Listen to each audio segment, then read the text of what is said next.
people say life is a marathon, not a sprint. It's neither. It's a hike. And it goes in different directions, and you explore and you learn. And as long as you keep your eyes open, you're going to gain some pretty profound skills along the way.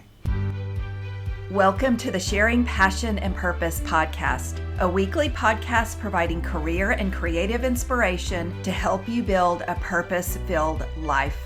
If you're interested in tapping into your creative potential, pursuing a career with passion, and building on your biggest and best resource, yourself, please join me on this path. I'm your host, Nancy Moore, and I want you to know that I'm on this journey with you. So let's get started. Hi, everybody. In this episode, I visit with Aaron Bolzle, and Aaron learned to trust his gut pretty early on when it came to navigating through life's big decisions. This conversation was especially enlightening for me because he was so honest on how he embraced his major disappointments that eventually led to some major successes along his career journey. He has some top companies that he has worked for, and he talks about those experiences. The companies include Universal and Apple. And so he talked about what it was like to be a part of those very early on, and even talked about being on the team that helped launch the iPad. So he is very interesting, very community minded, and you will hear that throughout this visit. Now, as the founder of Next Here, he shares his vision for supporting businesses and communities as they innovate with top remote talent. I also want to point out that a common thread throughout our visit was him being open to opportunities as they presented themselves. So I want you to listen for that as we visit. And we had so much to talk about. I actually have taken one part of our conversation out and included it as a bonus episode that I will be releasing. So for all of you aspiring writers and writers out there, he is part of an organization that helps support communities and writers and helps them move their ideas into action. And so I will be sharing that as a bonus episode, but I want you to be on the lookout for that. So I hope you enjoy this conversation with Aaron Bolzle.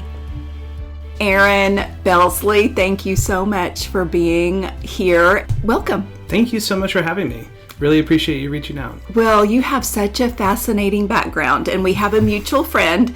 Plus, your mother was on the podcast. And so Carol is our mutual friend who said, you have to get Aaron on the podcast. And so I was really thankful that you said yes. So here we are. That was very kind of her to recommend me. And it's a little nerve-wracking following my mom because she's a pretty incredible person. She is. Yeah, she is. But I would love to get into your background a little bit. Before we started recording, I didn't know this. You said you mentioned you went to TCC, and I was really going to jump in with you starting at Berkeley. And so if you could tell us a little bit about your background and then even maybe how you got to Berkeley, because I think you mentioned TCC and OU. Yeah, okay. Absolutely. So I grew up in Tulsa, and I went to public school here, Elliott Carver Booker T. Yep. Graduated from Booker T in 1998. Didn't really know what I wanted to do. Got into OU and went to Norman to start. Spent a few years there. Didn't do really well, didn't do really poorly, but I didn't really have a direction in mind. And so during my junior year, I decided to leave and come back to Tulsa and kind of figure things out. So I came back to Tulsa. I had gotten into photography when I was in high school, and that was always something I was really passionate about. And through photography, I learned how to use Photoshop. And because of that, I was able to do graphic design. So I got a job doing graphic design in Tulsa, and just spent a couple of years trying to figure out what I wanted to do in the future. Thought I was going to do graphic design, decided that I didn't want to spend the rest of my life behind a computer. Yeah. And so I started searching a little bit more and realized that music was always a huge passion of mine. But growing up, if you're really big into music, people say, what are you going to do? Are you going to teach or are you going to starve? And so I'd always been kind of nervous about going down that path. But as I had gotten older, I'd realized there's so many more ways that you can, make a living with something that you're really passionate about. And I decided I wanted to go to music law school. So I wanted to do music law, go to school for music and business, and then go to law school and practice music law. It was right at the big transition between physical CDs and digital sales. And I saw musicians were kind of struggling to navigate that change, and some of the musicians were missing out, kind of like what's happening with the recent writer's strike that just got resolved, right? This new platform was changing the way that money was being distributed, and musicians didn't really know, and so I wanted to be a part to help. I looked around and I found one of the best schools was a school called Belmont University in Nashville, Tennessee. I went and visited, and I fell in love with it. I thought this is going to be perfect for me, and they seemed to really love me. It was a great visit. Came back, applied, found a replacement for myself at my job, and started packing up, getting ready to move to Nashville. And I hadn't heard back from them, and I reached out and didn't get an answer. Reached out again, didn't get an answer. Finally, I think I had my family help me reach out. Heard that I didn't get in. Okay. And I was completely shocked. I had no expectation that I wasn't going to be able to get into the school because of how positive everything had been up to that point. And it turned out that I didn't have a math class that I needed to transfer into their school of business. And they recommended that I go to a local community college and take that class and then reapply. And so here I am, having expected to move to Nashville, and I didn't have a job. And so I enrolled in TCC, and instead of just taking one class, I decided to take a full semester. And I took an intro to business course. I took a history course.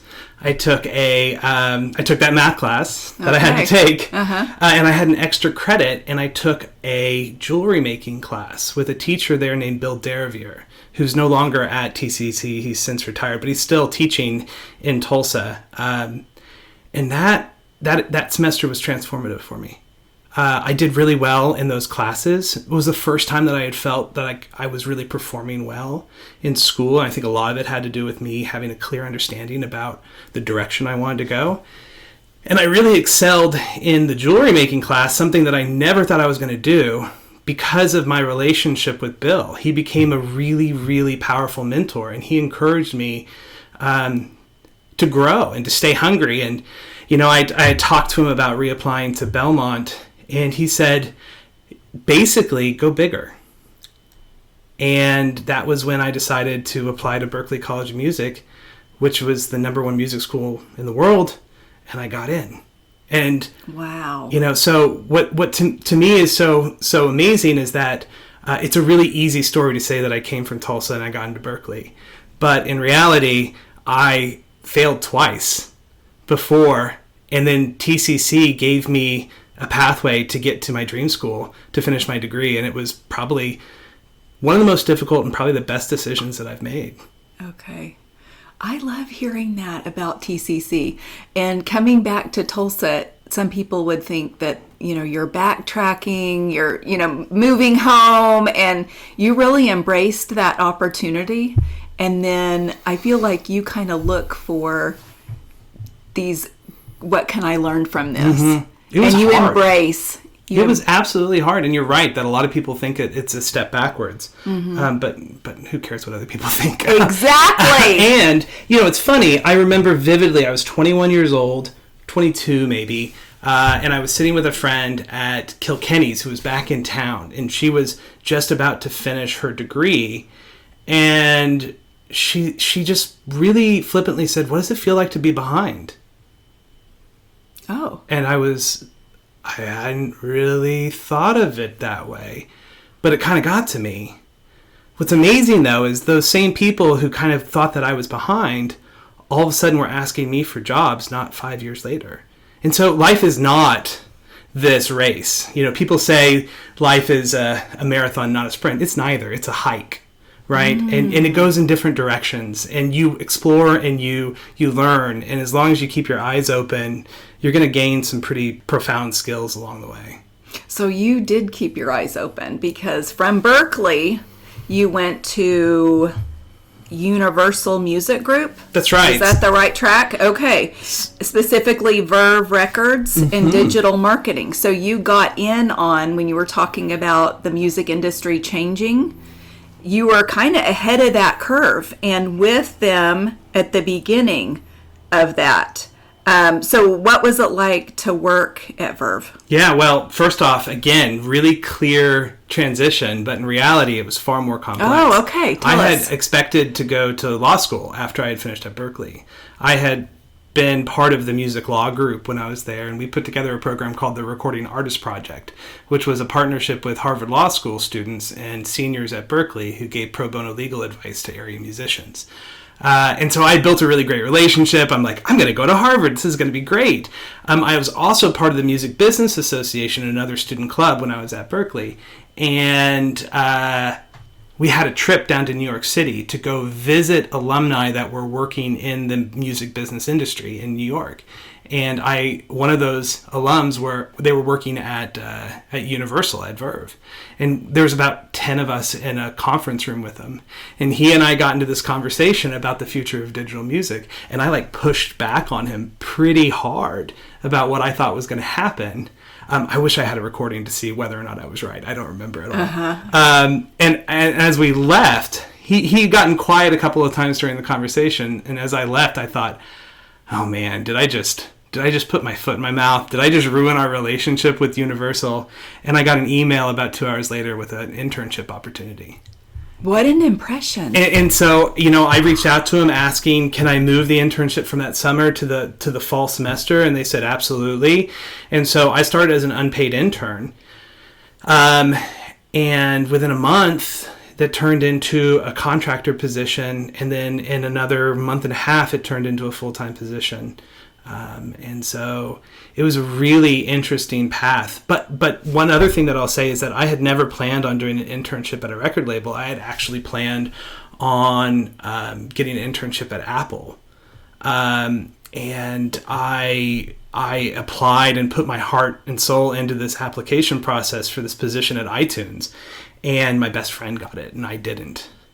And so it's an interesting thing, again, because I had really wanted to go on that side, but it didn't work out that way. And I'm just so grateful that instead I had this opportunity to go to Universal, and then that turned into a full-time position pretty quickly. So you asked me what it was like being at Universal, and specifically at Verve.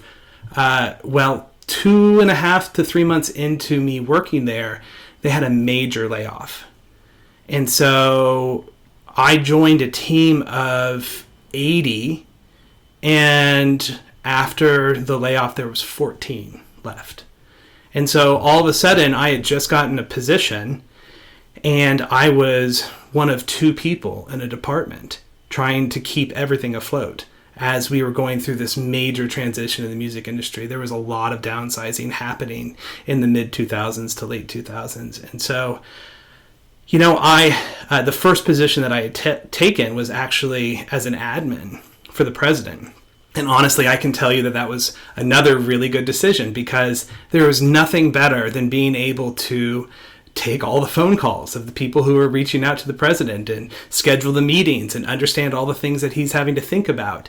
And while I thought, hey, why am I doing this position when I have this degree and I have all this knowledge? In actuality, it put me in an incredible place to learn as much as I possibly could about the music industry. And then when another position opened up on the team, I had built a relationship and a rapport with the president, and he's the one that put me in that position. I don't think any of that would have happened had I not had that chance. And so working in digital marketing and production at that time was really exciting. It was the kind of the beginning of people spending a lot of time online. And so we were working with artists to we were interviewing artists, helping the artists get set up with interviews with online platforms.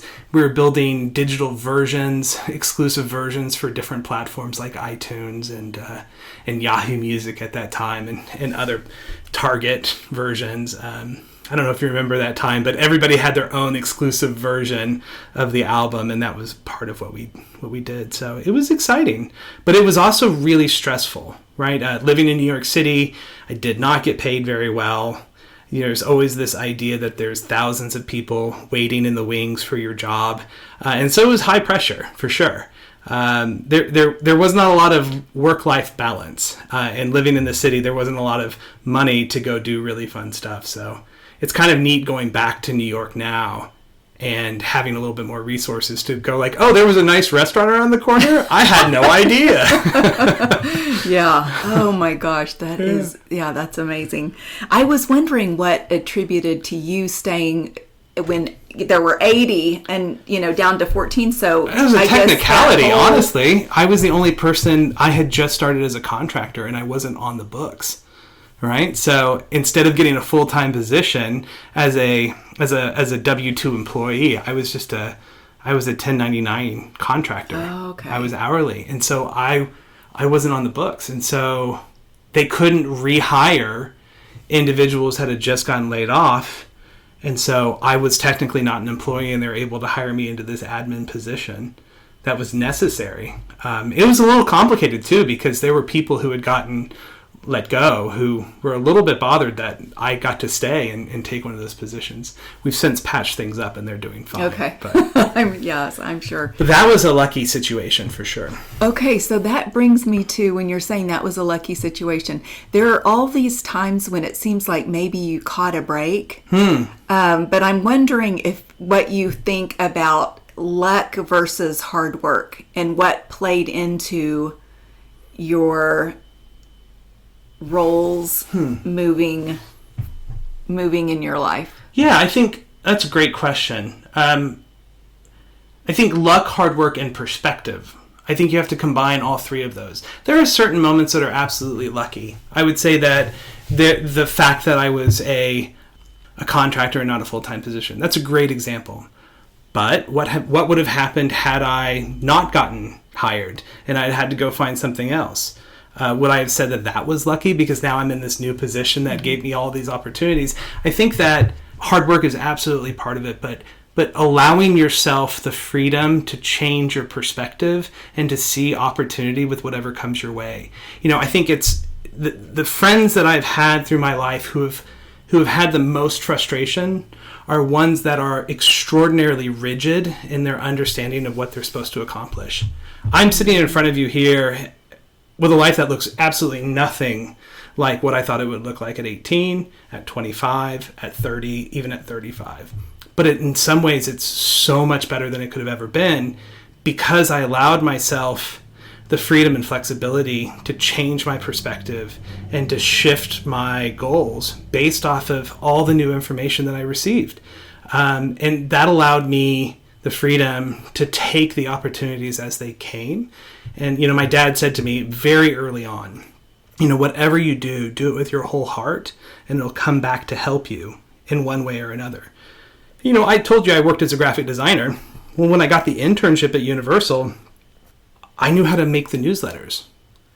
Well, all of a sudden, as an intern, I'm building these newsletters that are going out to 300, 400,000 people, and they're not having to outsource it anymore. I'm providing significant value to them immediately. Well, they didn't hire me to do that, but that gained so much value, and my willingness to do that showed them that I was, a team player. And so I always say, had I not been a graphic designer, who knows whether or not I would have gotten the job. Well, is that luck? I don't know if it's luck, but I do think it's allowing myself the freedom to continue to evolve and to take opportunities as they come and to see the opportunities for what they are and not hold them against some perception or perspective that I had before. Okay. Yeah, I love that perspective. Okay, so you went from Verve and then finally did get an opportunity at Apple. That's right. So that your best friend, I don't know if that person was even still there anymore, but you finally got your opportunity, and it was specifically iTunes Global in Cupertino. It was, yeah. So it was my friend that helped, right? Okay. So my friend let me know that there was a opportunity, that they were looking for an entry-level position on the music operations team. And, there are luck moments in this, I promise you. So turned out that the hiring manager went to OU. And, wow. In Cupertino. The hiring manager went to OU, and the hiring manager actually was good friends with my boss at Universal. And so that meant that I got an interview. So you think about a position at Apple, and they're getting bombarded with resumes. And so the fact that I got an interview was absolutely a lucky opportunity. Now, me getting the job, I don't think was as much luck and more just a continuation of all of the opportunities and performances that I had to get up to that point. But yeah, it was a pretty crazy month because I had a phone call interview, and then they decided to fly me out there 2 weeks later for my very first time out in San Francisco to interview with I think 7 people in one day, 7 one-hour interviews, and it was intense. And then I flew back to New York, and a month later I had moved out to California. Wow. Yeah. Okay, that's cool. So was it what you thought it was going to be when you wanted to work there and set your sight on that and finally had the opportunity and started working at Apple? I cried more at that job in the first year than I have in any other position. It was a nightmare at certain points. Okay. When I first joined, I was the new person. I was a little bit older. By the time I went to Berkeley, I was 24 when I had started school there. And so I came over to iTunes, and I was 28 at that time. Which you think about. That's so young, though. But still so young. Yeah. But 4 years, I'd left Tulsa, gone to Berkeley, gone to Universal, and now was starting to work at Apple. So it just shows you how short a period of time your whole world can change.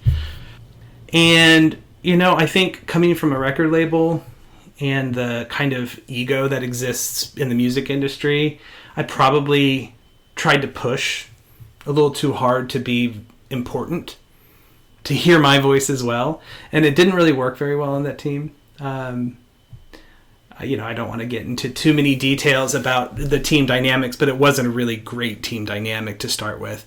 And I actually ended up leaving that team pretty quickly. I would say a year later, I had an opportunity to move from the music team to the movies operations team. We had just launched the iTunes movie store, and we had just expanded it into France and Germany, and they were looking for more people to come and help. So if you use an Apple TV now to rent a movie or buy a movie, that was the team that I worked on helping on the operations side, and it was an amazing experience. And it goes to show you that had I kind of held on to this perception that I was supposed to be in the music industry, and that's why I had come to Apple, I would have never taken that opportunity. I knew nothing about movies. I love movies, but I don't know them, right? I'm not the person that follows all the producers and the directors and the actors. And I knew nothing about the technical side, and so I just drank from the fire hose for a good year, trying to learn as much as I possibly could. And I started off with managing a few little small film studios, and then ended up taking on a couple of major ones, I think Paramount and Warner Brothers.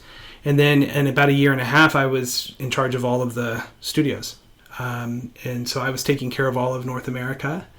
And then I want to say that it was 2010, we did a global expansion project where we expanded into 109 countries in 18 months. And I was heading up that project from the operations team. And so all of a sudden I'm working with all of these amazing human beings, both at Apple and at the studios in all of these territories, learning about how different business works in different countries, understanding tax rules, understanding censorship and versioning and language rules and rights ownership and currency, all this stuff. And it was really fun. When you said I was drinking from a fire hose, at any point did you feel like I shouldn't be here, I can't handle this, this is not, my area of expertise? Or did you I feel like you embraced your opportunity and just tried to learn as much as you could.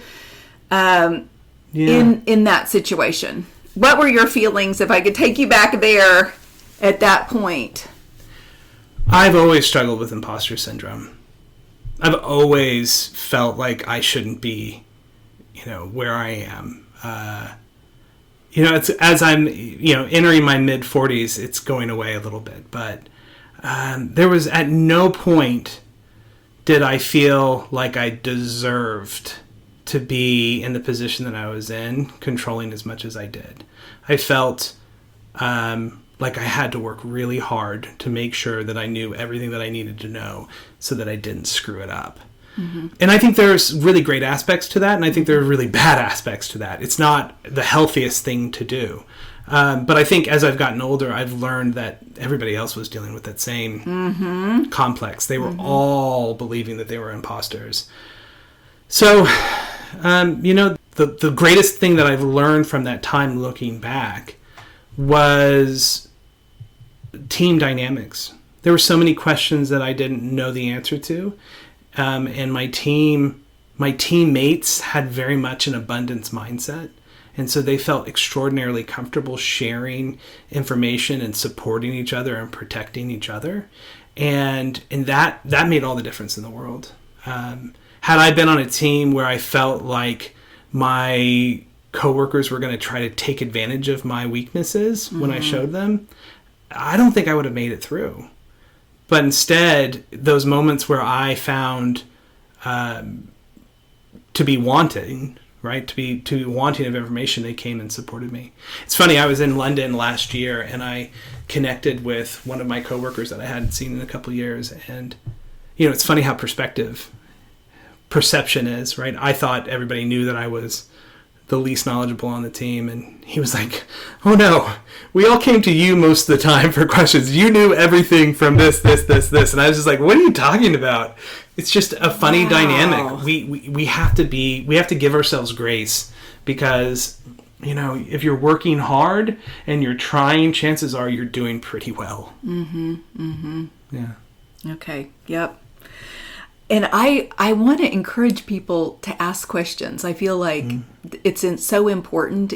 There's not a silly question or a stupid question. And a lot of times people are thinking the same question, but they're too afraid to speak up and ask. So I admire you for asking people on your team, and I'm glad they had that abundance mindset. So they were, happy to help you, and happy because it sounds like vice versa. You were helping them as well. It absolutely is, and I think it's important to realize the impermanence of everything, that everything changes, and who could be your coworker today might be your boss tomorrow. You might be their boss. You have no idea how things are going to evolve and shift. I mentioned that the vice president at Universal knew my hiring manager at iTunes. Well, flash forward to me being back in Tulsa, and that vice president is reaching out to me to work on consulting projects, right? Looking to support me on efforts that I'm currently doing. And this is somebody who I am grateful for his mentorship early on in my career, who's now asking for an opportunity to come and work with me. You just never know how things are going. So keeping an abundance mindset and being confident that you can share, and that by sharing and supporting, you're not taking anything away from yourself or your future, is absolutely the way to go. Okay. Yep. I completely agree. 1,000%. Okay. So tell us why you decided to leave Apple, because it seems like working there would be, such an amazing opportunity. Yeah. So why did you decide to leave? The golden handcuffs. Yeah. There were a lot of people who thought I was crazy for leaving. Apple thought I was crazy for leaving. HR actually set up a meeting with me separately to walk me through it and ask whether or not they could do something to keep me there. Not to gloat about me as an employee, but there was no signs that all of a sudden I was ready to quit. But I made a decision that the people ahead of me just didn't seem happy, and I saw an opportunity for me to live a far more balanced life. To reality, I was Mr. iTunes wherever I went.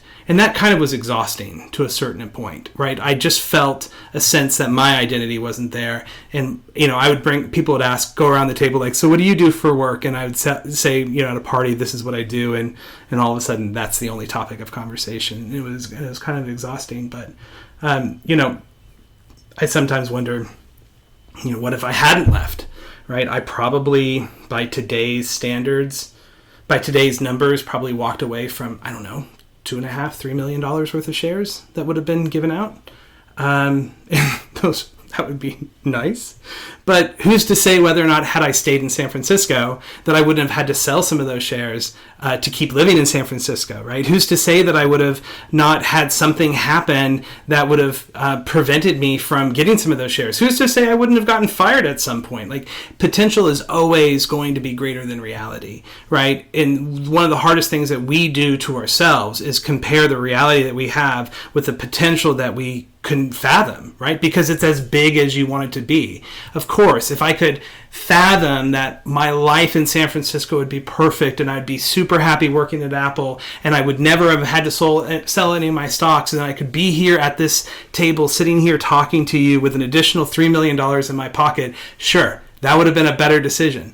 But in reality, my life has exploded because of the opportunities that have come from that simple choice of walking away from the golden handcuffs. There's so many different things that would have never happened had I not given up on the potential.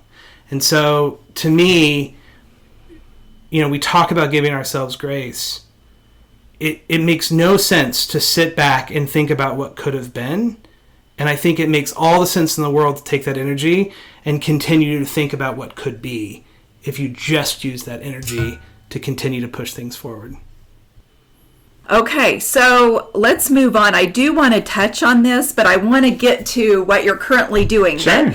A program that we have in Tulsa is called Tulsa Remote, and you are the founding executive director of that program. And I know many people who have moved to Tulsa because of that program. There is a $10,000 amount that is paid to people to relocate and actually now come to Tulsa. And so I think that has helped our economy, that has helped diversify people in Tulsa.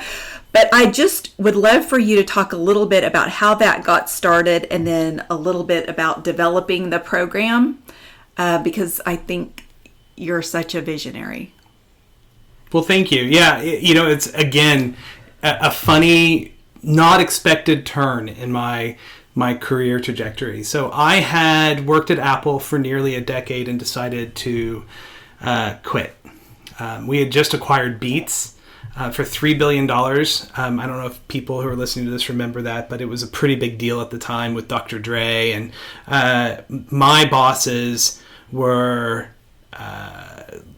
let's just say that they were in triage mode. They were trying to justify the investment, and so there was a lot of upheaval in leadership, and it was a very strenuous time. And I looked above me, and I didn't see anybody who was happy. And I said, "Why? I'm going to be a lifer, and I don't know if this is what I want to do."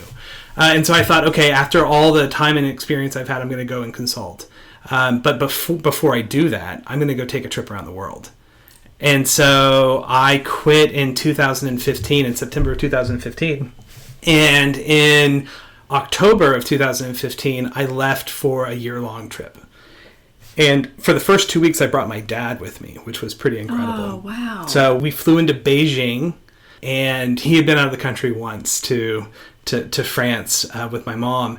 And so to see his eyes as we came into China, it was a pretty incredible experience. We spent 2 weeks together in China, in Japan, and in Hong Kong. And then he left, went back to the States, and I went to Kuala Lumpur, Malaysia, and then went throughout Southeast Asia.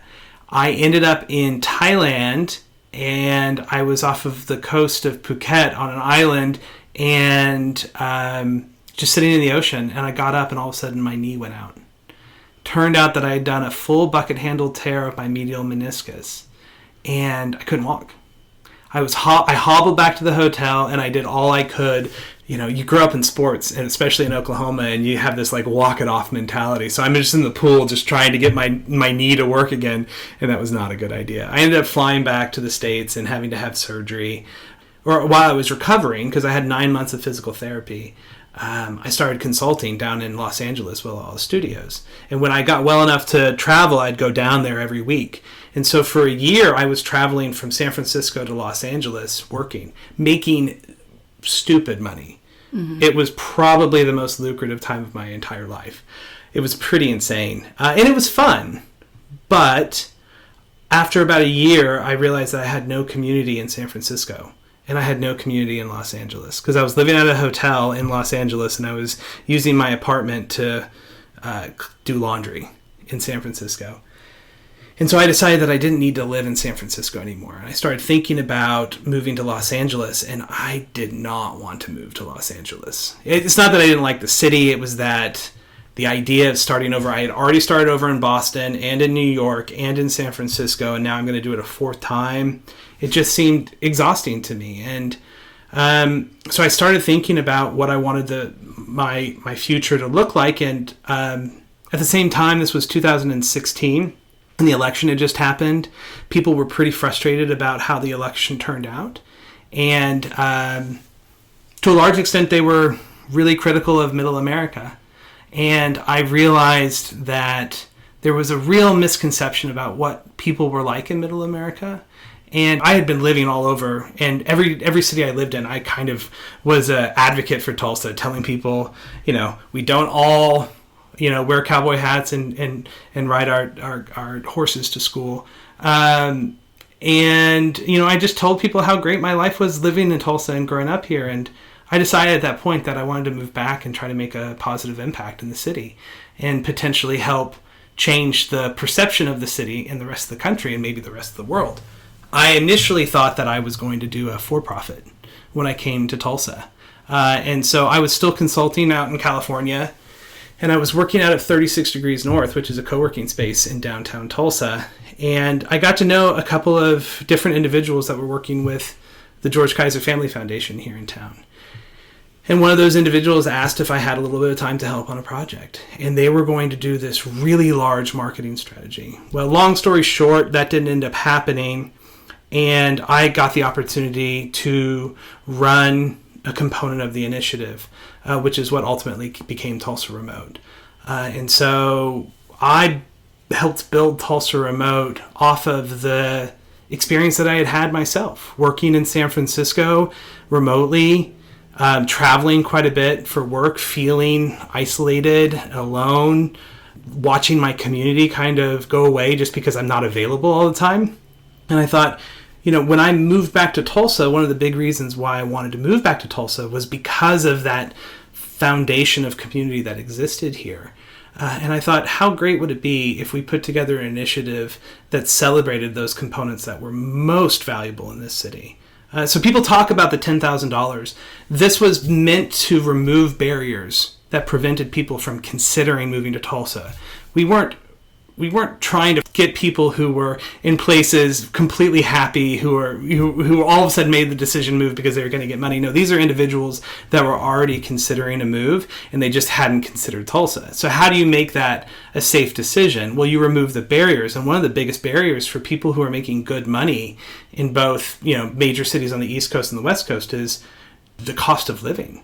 And so they might be making $120,000 a year, but they're not saving anything, because everything's going towards cost of living, which means they don't have money to move. Well, what would it look like if you helped remove that barrier and gave them the resources to move and gave them a chance to find out what makes Tulsa so special? And that's kind of the fundamental component of the $10,000. But the community aspect of it, I think, is what actually made the program work. And the fact that we help provide co-working space and we help people navigate finding homes.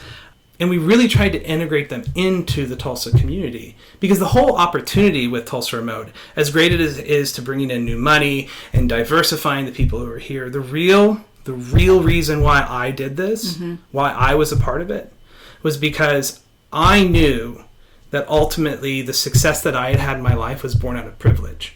Right? I went to Berklee College of Music, There are a lot of kids in Tulsa that deserve the chance to do that, but they don't have the means to do that. I took an unpaid internship that turned into a job in a month in New York City. Well, how did that happen? I had the means to take an unpaid internship, and because I wasn't working 6 other jobs to make ends meet, I was able to focus all of my time and energy on that internship, which turned it into a job. Well, not every kid has that chance. Mm-hmm. Because I worked in Silicon Valley, at Apple, I'm connected to hundreds of millionaires. I'm connected to people who work in every major company. That's born out of privilege. So I would love to give every child in Tulsa a chance to have that kind of life. But the reality is that I can't. But what I can do is when I came back to Tulsa, I all of a sudden became a pathway for people who connected to me to find pathways to Apple, to Universal, to any other companies that I talked about. I'd be more than happy to work with them to help them understand what expectations are there and what opportunities are out there and connect them with internships. So what would it look like to bring in 100 people like that? Now, all of a sudden, if you do it right, every child in Tulsa has an opportunity to meet somebody who looks like them, who does what they want to do right here. So while we can't send them off to everywhere, we can bring everywhere to here. And that's the true opportunity. It's the upward mobility that's built off of connecting people from all backgrounds and in all industries. Mm-hmm. Oh, I'm so appreciative of that program. And I do focus on the $10,000 to bring them. So thank you for sharing a little of the history and what was behind getting that started, because it's a phenomenal program that the George Kaiser Family Foundation still is continuing. Yeah, they've grown it immensely. I think the last time I heard there was maybe 3,000 people who had come through the program. Okay. And yeah, no, it's incredible. And I mean, George Kaiser Family Foundation's main focus is to better the lives of children here in Tulsa. And so all of this effort is, I think, an orchestrated effort to provide more economic opportunity. Mm-hmm. So, you know, I applaud them for continuing the project on. I applaud the leaders who have taken it to the next level. Yeah, but it was fun, definitely, being on the ground floor. We had 6 weeks to put together the program and launch it, and nobody ever expected it to get as big as it did. And what's been funny is, just the international relationships that I've been able to build based off of that experience is pretty great. Wow. Okay. Yeah. So, okay, then let's move on, because you are now the founder of Next Here. And I would love for you to tell us a little bit more about that. Sure. Yeah. So after I left Tulsa Remote, the pandemic was happening, and Tulsa Remote was very much ahead of the curve. A lot of people who had applied for the program in the first year in 2018 didn't even know what remote work was, and they were applying for it. We're like, we're sorry, you're not a remote worker. But now it's become a household term. Yes. Everybody knows what remote work is. That was a big thing, right? In 2020, when the pandemic hit, remote work was the term used to keep industry alive through a crisis. And a lot of communities around the world started looking at Tulsa Remote as a new economic driver for their communities. And so I had this amazing opportunity to start consulting with communities in Ireland, in Australia, in Portugal, in all over the U.S. And so I put together Next Here as a consulting firm to help support those communities that were looking to take advantage of the remote work revolution to help provide economic opportunity for their citizens. It was really fun. Ultimately, I will tell you, though, it was very unfulfilling. I like to build stuff. And being a consultant can be really lucrative, but a lot of times you're paid to sit there and tell people what you think and then walk away and watch them do something totally different. Mm-hmm. And that was not the most fulfilling thing for me to be a part of. But what's interesting with Next Here is that, most of the experience that I had with Tulsa Remote and the experience that I had working with other communities was really marketing, right? How do you position a community as a really viable opportunity for specific individuals that are looking for the opportunities that you have to offer? And through all that experience, I got some opportunities to start consulting with companies in Tulsa on their overall marketing strategy. something that I had never really expected to dig into, but something that I found really fulfilling. And so I started working with companies here in the Tulsa community on marketing efforts, and it went really well. But one of the hardest components of it was that building the website was always really expensive and really painful and took way too long. Mm-hmm. And I did my best to try to help navigate that. I would consult with these companies and try to simplify the process, but there was always a disconnect. You would hire on engineers and they would build these websites, but then they wouldn't have really considered the marketing message and the way that we're trying to position the company.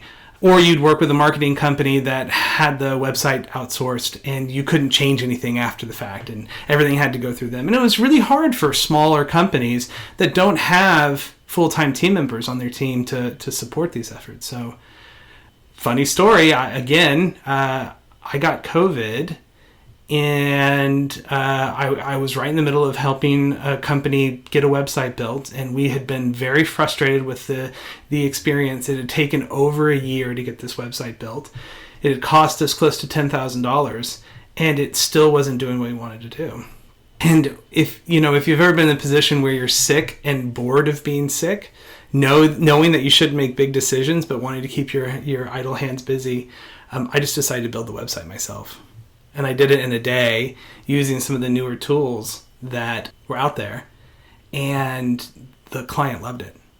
And I realized that there was this huge opportunity, that websites shouldn't be complicated, that the industry of building websites hasn't really evolved, but the tools that are available for websites to get built have evolved dramatically. And really, what these companies need is not a developer. They need a consultant who understands their business, understands their customer, what they want their customer to do, and then helps them do it in the easiest, most efficient way possible. And so that's what Next here has evolved into, and it's been totally unexpected, and it's been totally rewarding, and it's been extremely successful so far. Okay. I know, including myself, but I know a lot of people that maybe need to contact you. That there is a huge need. And I think every time I have this conversation, that's what I hear. And so I never thought I was going to build websites. And honestly, I don't want to just spend my life building websites, but I love supporting people. And I love helping people do things more effectively.